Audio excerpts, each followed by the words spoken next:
I am Lady Gabriel Ferrerio from Group 1 of the Basic Calculus. So we're here to discuss to you about the implicit differentiation. So what exactly is implicit differentiation? According to Basic Calculus, implicit differentiation is a calculus technique for finding the derivative of dy over dx of functions where y is not explicitly defined as a function of x. Instead, these functions are usually given as equations involving both x, usually given as equations involving both x and y, such as x squared plus y squared equals 1. So these are the equation of a circle.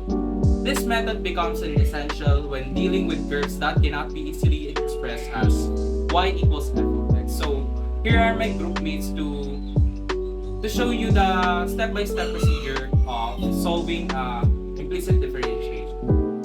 Hello everyone, I am Christine Jamela Peñardata, and I am here to show you the step-by-step on solving an implicit differentiation. So firstly, we have to differentiate both sides of the equation with respect to x. And number 2, combine all terms containing dy over dx on the left side of the equation and all. Secondly, combine all terms containing dy over dx on the left side of the equation and all other terms on the right side. Thirdly, on the left side of the equation, factor cod dy over dx. And lastly, isolate dy over dx by dividing out the other factor on the left side. So here may example tayo ngayon, number 1, about the implicit differentiation. So we have x squared plus y squared is equals to 56. So una mo natin gagawin is get the derivatives of these three terms. So lagay natin x squared then d over dx is the sign of derivatives plus y squared d over dx is equals to 56 then d over dx. So ang gagawin naman natin dito is get the derivatives. Okay, so ang derivatives ng x squared is 2x plus, and the derivatives of y squared is 2y.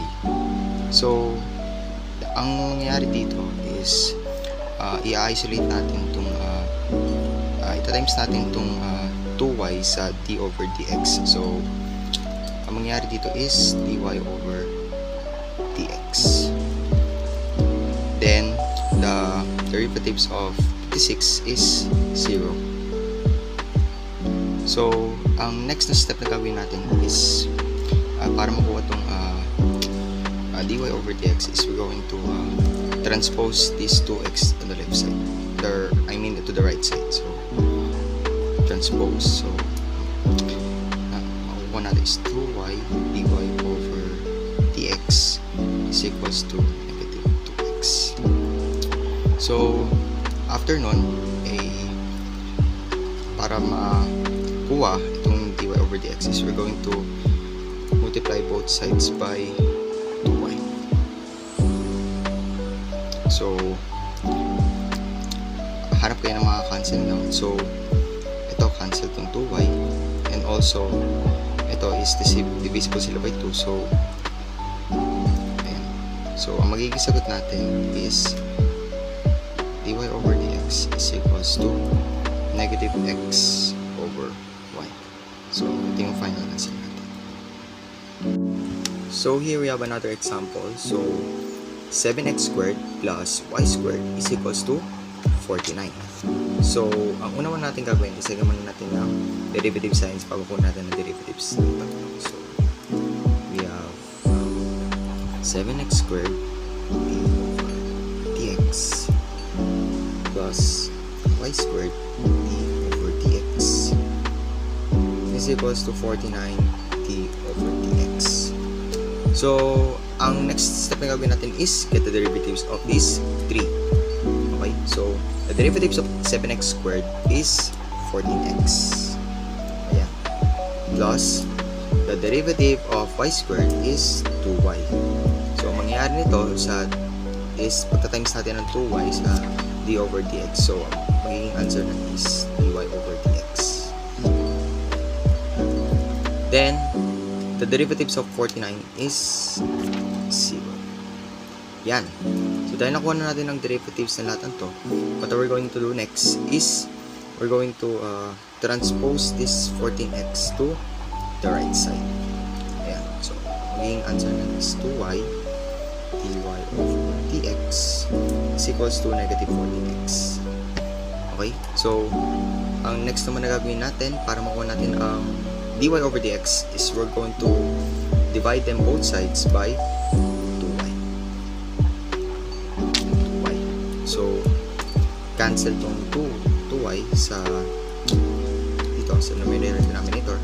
Then, negative 14x divided by 2 since divisible sila by 2. So, magiging answer natin is negative 7x over y. So, final answer natin is dy over dx is equals to negative 7x over y. Example of implicit differentiation.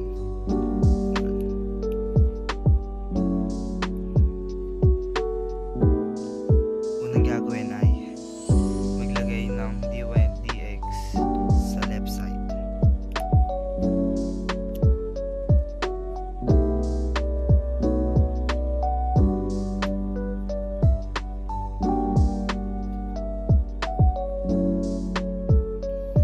Sunod ay on the left side, factor out dy and dx.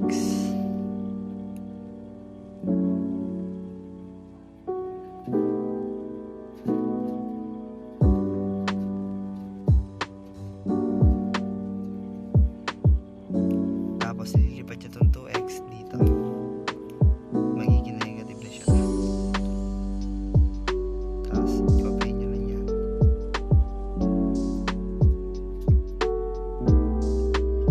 Then divide both side by 2y. Cancel. Tapos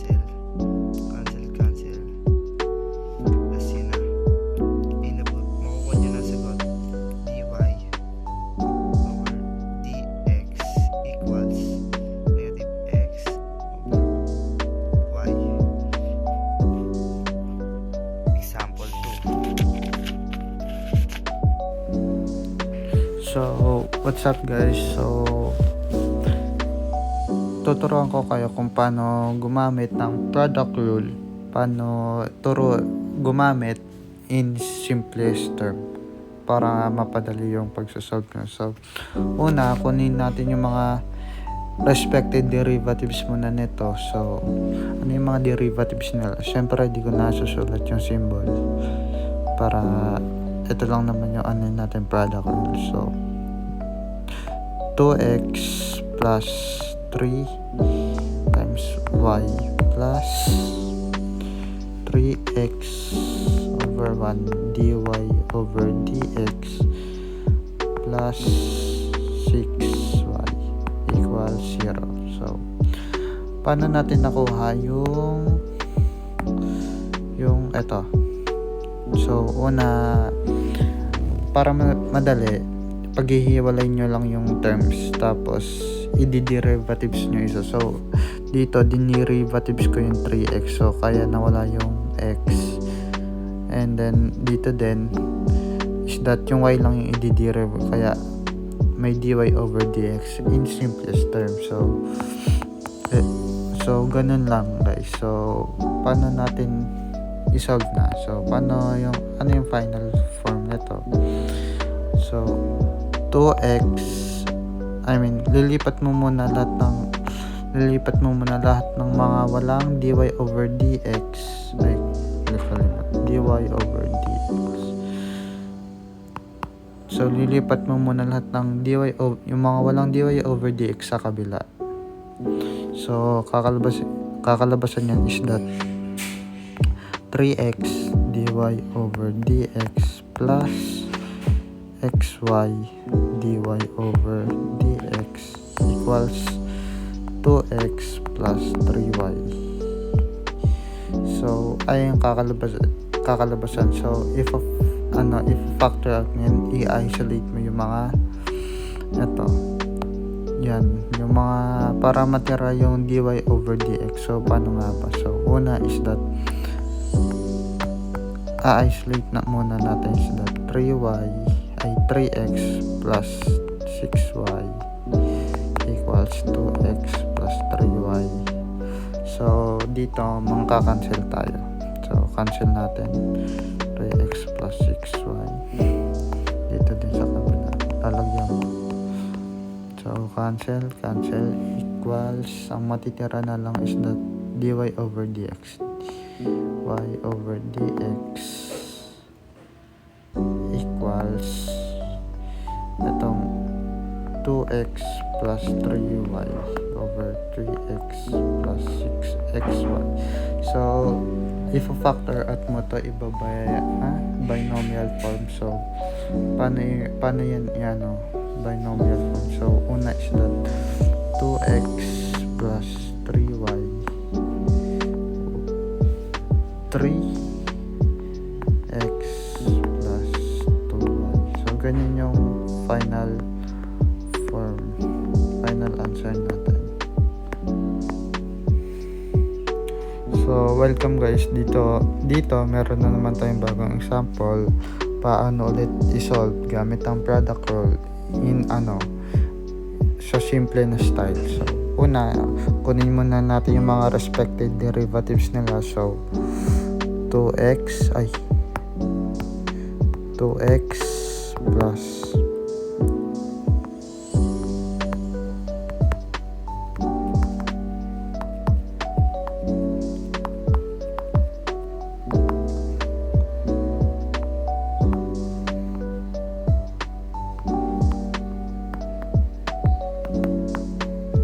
so yan. So, ganun ulit. Ginamit ko is that pinaghiwalay mo muna to, pinag-separate. Mo silang dalawa, derivatives pero magkasama. So, derivatives mo muna to, kaya nawala yung x natin. Tapos dito rin, derivatives mo muna yung y, kaya may dy over dx. Di mo nagagalawin tong 2x. So, ganun lang gagawin natin guys. So, paano kunin ulit yung final answer? So, ganito lang yan. Ililipat mo muna to, yung mga walang dy over dx sa kabila. Yan. So, paano yun? So, sulat mo muna yung mga merong 2 dy over dx. So, 2x over dx plus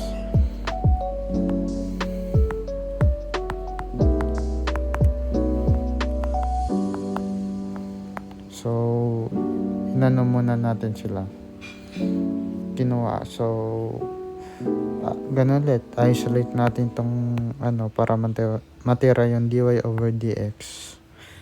Ina-isolate natin yan para matira yung dy over dx. So, isolate natin 2x plus 8y equals 2x plus 2y. So, cancel natin yan. Divide natin para mawala yung ito. Tapos dito rin. So, cancel natin. Cancel. So, matitira na lang ang ay dy over dx. So, ganito yan. dy over dx equals 2x plus 2y 2x plus 8y. So, may final form pa to. So, paano kukunin natin yun? Una is alamin mo yung kung saan sila yung magkakaparehas. So, dito magkaparehas naman x plus y. So, ba't nawala yung mga dito numbers is that kinuha mo yung same nila, dinivide mo sa 2. So, dito rin 2 rin yung, since 2 din, yung parehas nilang number, ayun din kukunan mo. So, 2 divided by 2 equals x plus 8 divided by 2, 2, 4, 6, 8, so 4.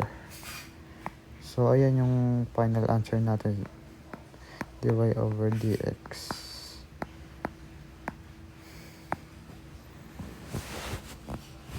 So we have another example here. Our given is 4x squared plus 2y squared equals 24. So just like the previous examples, our first step is to first put d over dx on all the variables here. That's why we have 4x squared d over dx plus 2y squared d over dx equals 24 d over dx. That's why we'll get 8x plus 4y d over dx equals 0. And then to continue the step, we need to transpose 8x to the other side, and then we'll get 4y d over dx over 4y equals negative 8x over 4y.